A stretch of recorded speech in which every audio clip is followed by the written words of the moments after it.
Hello everyone, my name is Paola and I'm gonna be talking about South African family. It's very important to talk about the family, its structure and its functioning because this is the first instance of socialization that a children has into the world. Therefore, my thesis statement is going to talk about the impact of South African history of colonization, domination and segregation in the socioeconomic inequality amongst races that impacts the family structure, function, and therefore the cultural identity. So, a quick and brief recap of history of South Africa. The first to colonize South Africa were the Portuguese. They came into this country without wanting to dominate them, without wanting to impose their ideas. They just wanted to use this route as an alternative route to get to India. But they did bring Indian and Chinese slaves, which now form another ethnic group in South Africa. Then came the Dutch that just settled there to do farming, and they started to use up a lot of land from South Africa. And then came the British that actually wanted to dominate and wanted to impose their ideas. And with them, the white supremacy started. And even though colored and black wanted to impose and wanted to keep their rights, they weren't able, and that's when the apartheid era started. Here is the segregation, the moment where only the whites had rights.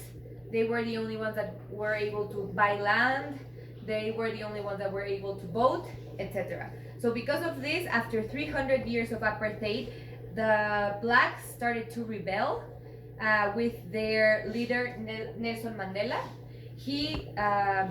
After all of their fight, Mandela went into presidency in 1994, and he started a democracy where he wanted everyone to be equal, and he wanted to educate older people so that he could build a rainbow nation. But the real question is if they are free, if everyone is equal and free in this country.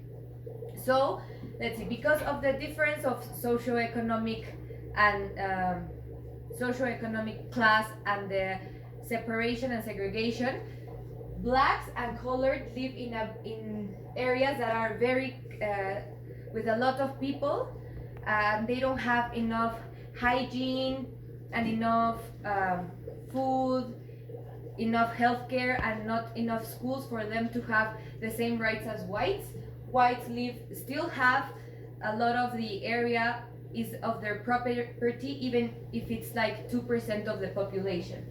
For families, white families are like the European families. It's two parents, a female and a male with their children.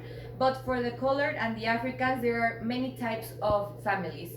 41% of the households, it's only one parent taking care of the children, which is usually the mother, because parents have to walk long distances and migrate to find jobs. There is also 21% of households where children are taken care by aunts or grandmothers, and they don't have any biological parent living with them. And an alarming number, which is 37,000 children, are the ones taking care of their younger brothers, so households headed by one children. Usually they live in big communities where there are lots of adult people taking care of a lot of children, even if they're not their children. And family structures and functions start to variate a lot because many people die because they're really poor. They don't have enough sanitation, enough hospitals, and lots of children and parents die of HIVs. And for the colored, the youth die because they start to engage in drug trafficking and they get killed.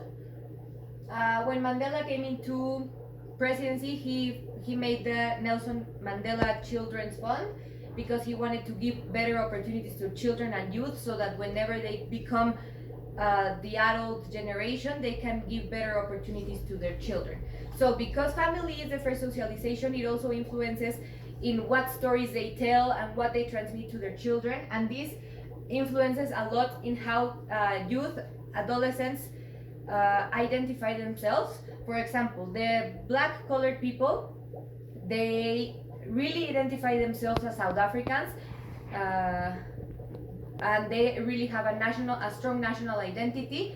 But for the whites that now are not the ones that are dominant, they don't like to identify themselves as South Africans. They identify themselves more as similar groups, for example, age group or which school they go to.